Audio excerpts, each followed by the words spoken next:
উনি যদি অপরাধী না হয় তো উনি ভারত কেন পালাই গেল? আমরা চাই এই ফ্যাসিস্ট আওয়ামী লীগ সরকারের আইনা জনগণের হাতে সামনে রেখা, ঠিক আছে, তার একটা রায় হোক। আমরা তার ফাঁসি রায় চাই।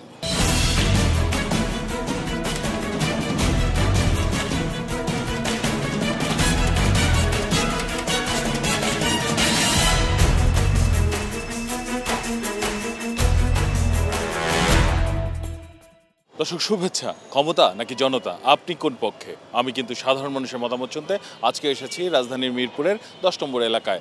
আমি আসিফ সুমিত, একুশে টেলিভিশনের নিয়মিত আয়োজন জনতার কথা অনুষ্ঠানে তুলে ধরব সাধারণ মানুষের মতামত। আমাদের প্রত্যাশা দেশে শক্তিশালী গণতন্ত্র, আমরা চাই সরকারকে সহায়তা করতে।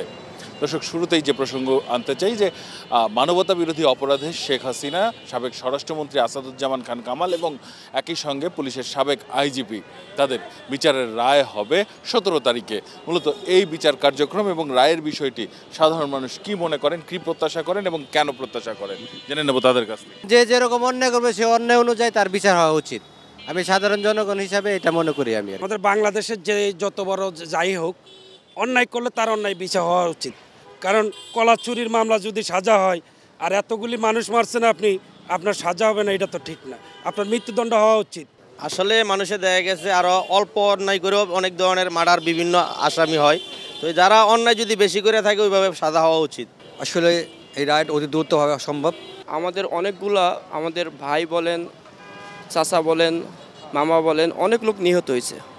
আমরা ওই হিসাবে চাচ্ছি যে এই ফ্যাসিস্ট আওয়ামী লীগ, এই শেখ হাসিনা, তার ফাঁসির রায় যে হয়, আমি এই সরকারের কাছে আবেদন করি যে এই ফ্যাসিস্টে ভারত থেকে আইনা এবং দ্রুত বিচার সম্পন্ন করে তার রায় কার্যকর করা এবং ফাঁসি।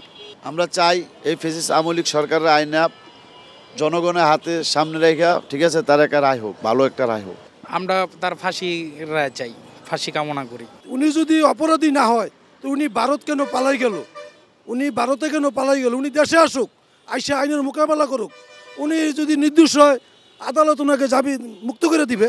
উনি দেশে আসে ওনার ন্যায্য বিচার পাকুনি। অনেক ধন্যবাদ আপনাকে। দর্শক, আপনারা শুনছিলেন সাধারণ মানুষের প্রতিক্রিয়া। মূলত আমরা গত কয়েকদিন ধরে দেখতে পাচ্ছি যে মহাসড়ক সহ দেশের বিভিন্ন জায়গাতে গণপরিবহনের আগুন দেওয়ার ঘটনা ঘটছে, এতে প্রাণহানিও ঘটেছে। মোট 31 জায়গাতে এখন পর্যন্ত আগুনের ঘটনা ঘটেছে। সাধারণ মানুষ কি মনে করেন, কারা আগুন দিচ্ছে বা কারা এই ধরনের নাশকতায় জড়িত? কি মনে হয়, কারা আগুন দিচ্ছে?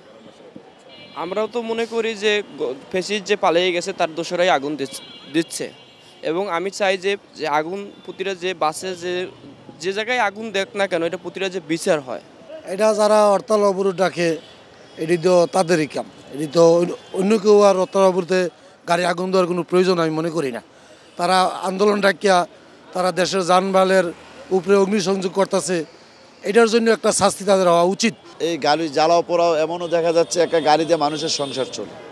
এই সংসারটা চালানোর জন্য একটা গাড়ি ব্যবসা করে, তার গাড়িটা যদি জ্বালায় দেয় তার সংসারটা কীভাবে চলে, এই জিনিসটা তো তারা ভাবা উচিত। যারা অবরোধ ডাকতেছে তারাই আগুন দিচ্ছে এবং আমাদের আইন শৃঙ্খলা উচিত এই সকল ব্যক্তিকে খুঁজে বের করে তাদের বিচার করা। যারা হরতাল অবরোধ ডাকছে তারাই এই আগুন অগ্নিসংযোগ তো তৈরি করছে। এই দেশের ভিতরে আতঙ্ক তৈরি করে তারা একটা হট্টগোল পাকানোর করতেছে।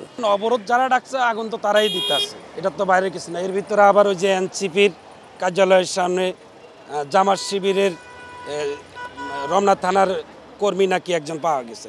তারপরে এগুলি আইন শৃঙ্খলার দায়িত্ব যারা আছে তারা অবশ্যই এদেরকে খুঁজে বের করে এদের শাস্তি নিশ্চিত করা জরুরি। যারা বর্তমানে অবরোধ হরতাল ডাকতেছে তাদের লোক দিয়ে করে মানুষকে ভয়ভীতি দেখানোর জন্য, তারা যেন কেউ ঘর থেকে না বাইর হয়, এই কারণে তারা ভয়ভীতি দেখানোর জন্য আগুনগুলো লাগানো হচ্ছে। যাদেরকে দেশ থেকে তারাই দিছে, তারাই দেশে আগুন জ্বালাও পোড়া শুরু করেছে। 17 তারিখের রায়ের যে এই কারণে আগুন দিচ্ছে আওয়ামী লীগের দোসররা। অনেক ধন্যবাদ আপনাকে। দর্শক, আপনারা শুনছিলেন সাধারণ মানুষের প্রতিক্রিয়া। সাধারণ মানুষ কিন্তু তাদের ভাবনাগুলো অসাধারণ, তাদের চিন্তা অনেক সূক্ষ্ম ও গভীর। দর্শক, জনতার কথা দেখতে প্রতি শনি, রবি, মঙ্গল এবং বুধবার চোখ রাখুন একুশে টেলিভিশনে। সঙ্গে থাকবো আমি আসিফ সুমিত।